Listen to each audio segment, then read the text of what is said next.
Hey, how's it going, everyone? This is Thomas with the Post Race Inspection Podcast. It's a great night. It's Friday night, February 21st, just past midnight. I said that I was going to have the Daytona 500 reaction out on Tuesday. Life gets in the way. Got work, trying to buy a house, had stuff going on with my car, but we're chilling now. I was in Daytona. I got the Biff tribute shirt from the RFK hauler, among a couple others. Casey Kane's Xfinity Series shirt, now O'Reilly Series Xfinity Series shirt. Uh, it was a fantastic weekend all around down there. I'm so glad that I was able to spend time with friends and my fiance. That was her first Daytona 500. It was a great time. We did have to leave a little bit early. We weren't able to stay for the end of the race, just because that rain was incoming and we had a 7-hour drive. So we didn't get home until 11. If we had stayed till the end, it probably would have been past 1 p.m. or 1 a.m. And my fiance had to go teach some middle schoolers that next morning. So, you know, wish we could have stayed. We'll just have to wait till next year when she actually has PTO. So, I digress. We're going to be talking about the Daytona 500. We're going to be talking about the Chris Gabehart news. Chris Gabehart being sued by JGR. That's some breaking news. And I'm going to Atlanta because I'm an hour from Atlanta Motor Speedway. Echo Park Speed. It's Atlanta Motor Speedway. I'm not calling it Echo Park Speedway. It's Atlanta Motor Speedway. It always will be. But I digress. Before we hop into it, I just wanted to say thanks so much for the support. You see that Brian Vickers video, the episode 7 of the pod, 250 views. The most recent, the Clash reaction is 55 views. The preseason prediction video has 66. I got 13 subscribers now. I had less than 10 a week ago. I really appreciate the support. Before we get into it, just wanted to say it's completely free for you to do. Please subscribe. Please like the video. Let's get right into it with a Daytona 500 recap. I'm going to have some B-roll. I'm going to have some B-roll right here. So, it was a great day. It was very windy, so I'm glad that handling came into the picture. We saw throughout the whole weekend, really, because it was a very odd weekend for the weather, because there was a serious threat of rain all weekend, and the winds came with it. And there were a lot of single car spins, or like, one car getting loose off of four from the winds, or just, you know, tire wear and causing these wrecks. People want to give Cletus a bunch of crap, but like there was there were Cup guys, multiple Cup guys. Case in point, getting loose off of four. Right there, Kyle Busch got loose off of four, doored Brad, and there was a lot of bad pushes too. You just saw that one on the 24.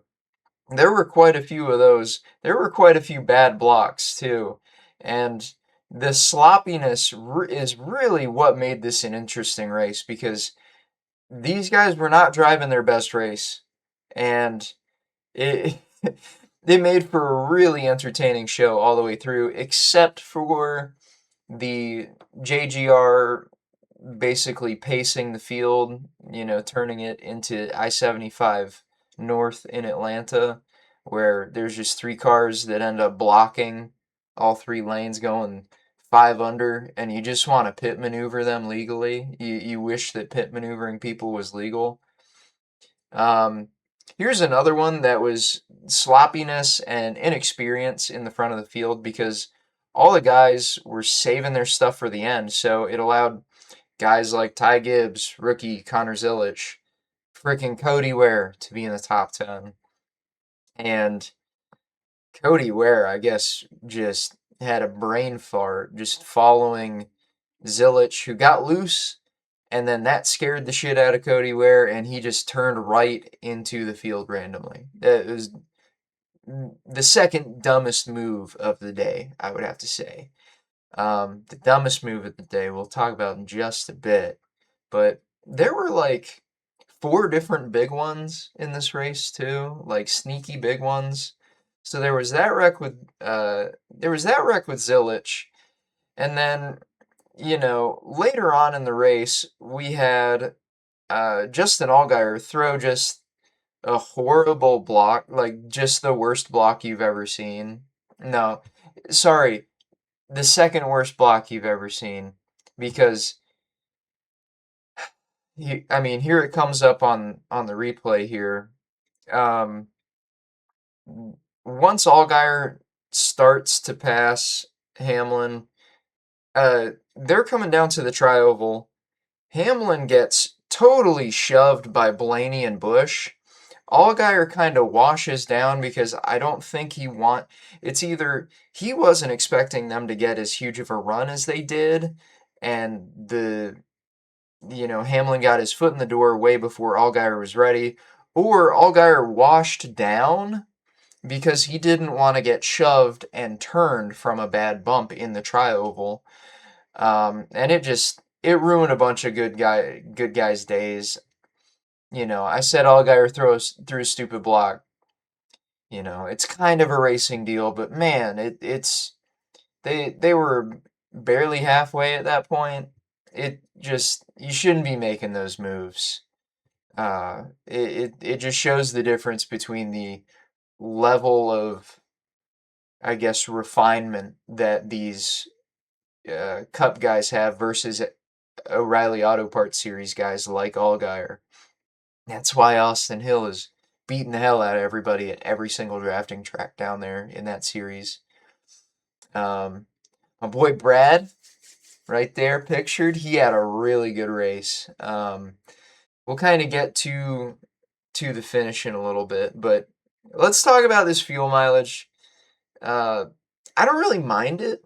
Like, I do care when they're running 52-second laps. They're going like 170 because the three Toyotas were able to link up and just pace the field. That sucked.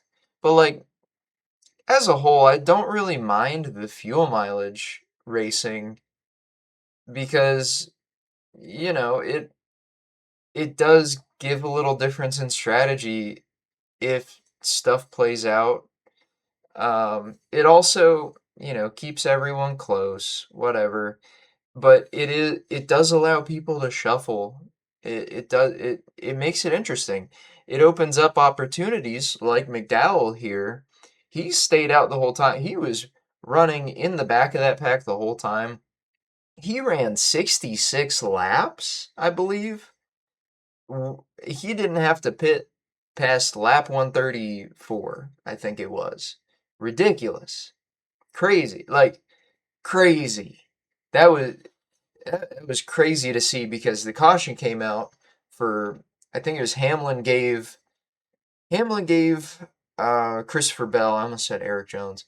Hamlin gave Bell a bad bump, wrecked him, kind of junked him, and McDowell got lucky. So that allowed McDowell and Hocevar to get up here, and I'm just going to commentate this last lap. So Hocevar gets turned off a really bad bump, and that shuffles up everyone. At this point, we thought Stenhouse had won, the caution was out. But no, caution was not out. Caution, they held it. I'm so glad that NASCAR held the caution. So this was just a jockeying for position between the top 8 remaining. And Tyler Reddick comes down out of 4, times it right, off of, gets right up past Zane Smith. And Herbst follows, gives him a push, Reddick down to the bottom below Elliott. And then this is very decisive right now on Twitter. But this move by Herbst is just one of, in my opinion, it may just be because I'm a Brad fan, this move is one of the dumbest blocks that I've ever seen. And I was there in person to watch Joey put that block on Brad on the 2021 Daytona 500. That was a really, really bad one. This one is up there with how bad it is because of the consequences of it. You see, so you see Brad wash up in front of Joey, get pushed, get such a huge run. If Herbst had stayed clean and didn't throw that block or didn't, try and clear himself, because regardless of whether or not he knew that the six was there, it was still a block. It was still a block, regardless of what his spotter was telling him. He should have known that the six was there. You can check your mirror. You have the analog mirror and you have the digital mirror. You have your spotter spotting for you. There's just no way that you should have been doing this. Regardless, if that didn't happen, it would be a 3 wide photo finish. And maybe Brad pulls it off. Maybe Chase pulls it off. Maybe Chase side drafts Reddick or gets a bump from Herbst. But instead, we have Herbst just Leroy Jenkins it and junks the 7 cars, the 6 cars aside from Buescher, behind Reddick. Reddick squeaks by and wins the Daytona 500. That was just a fantastic, fantastic race. I'd rate it probably an 8 out of 10. If we're doing the same ranking with the Clash, if I'm gonna do these weekly rankings, it was just great. It was a fun time, and oh man, just good winner, good finish. I don't mind that a bunch of cars got jumped up. Usually I do, but I mind it when it impedes on the finish of the race. It actually improved on the finish of the race this time. You know, I like to not have races end under yellow. Whatever. Um, so I guess we can move on. I've been talking for 15 minutes, 12 minutes now. I guess we can move on to more of this week. So it was said, it was said by uh, lawsuit documents being released that Joe Gibbs Racing has filed a lawsuit against Chris Gabehart. Jordan Bianchi reported a couple of days ago saying Joe Gibbs Racing has filed a lawsuit against former competition director Chris Gabehart, alleging he embarked on a brazen scheme to steal JGR's most sensitive information and use it for the benefit of a direct competitor in NASCAR, Spire Motorsports. So, Chris Gabehart, he was the competition director for JGR this past year. Is safe to be said, and more details came out this afternoon about it, that he was not happy with his position and how things were. He wanted a little bit more control over the day-to-day, the operations of things. He wanted more control, more influence over how things were run. He's the operation, or he's a competition director. He has a lot of responsibility, but he wanted more, I guess. But JGR, they had a contract with him in place where it is a non-competitive or a non-compete agreement, so he couldn't go over to a different team after a certain amount of time. If he were to terminate his contract early and offer a different team or a direct competitor the same services that he gave JGR. Fair enough. It's commonplace in a lot of industries, especially hyper-competitive industries. I work in the aerospace industry, and I had to sign a non-compete for the exact same reason. So, you know, once he had basically gotten to the point where he knew that he wasn't going to get what he wanted. I guess he started to try and find an out. Um, so I guess he started talking with Spire Motorsports because there was I think JGR got tipped off and subpoenaed him or subpoenaed his well, I think they got tipped off because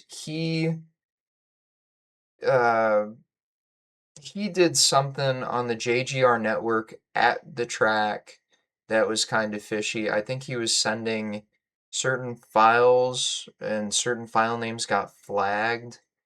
Like setup files got flagged by being uploaded to the cloud, which I think it was files that were stored both on his JGR email and his business one. I think there was specifically a Google Drive document on his personal email account, on his personal Gmail, that had pictures that he took with his phone of his laptop screen of like JGR setup info and like simulation data of like what driver was better than who at certain tracks. And I would like to assume it's Carson Hocevar that he was doing the comparison with, because these files were in a folder titled Spire Motorsports. So obviously it's not looking good for him. It's like $6 million that they're looking to get. Chris, about 7 hours ago, so around 5 p.m., he responded on Twitter. He released a statement saying, "Yesterday afternoon, Joe Gibbs Racing filed a lawsuit claiming falsely that I shared JGR confidential information with Spire Motorsports and/or unnamed third parties. I feel compelled to speak out today and forcefully and emphatically deny these frivolous and retaliatory claims. I look forward to the opportunity to demonstrate to the court that I have not shared JGR's confidential information with anyone. In fact, I have already demonstrated that to JGR. A third-party forensic expert retained by JGR recently examined my laptop, cell phone, and personal Google Drive and found no evidence to support the baseless allegations in JGR's lawsuit. We even offered JGR the opportunity to do a similar review of Spire systems. JGR refused that offer and filed this spiteful lawsuit instead. Stay tuned. We will have much more to say in the legal response we will be filing in the coming days." 223,000 views on Twitter. Denny Hamlin with the Kenny Wallace surprised reaction. Man, not looking good for Chris. Obviously, all these are still allegations.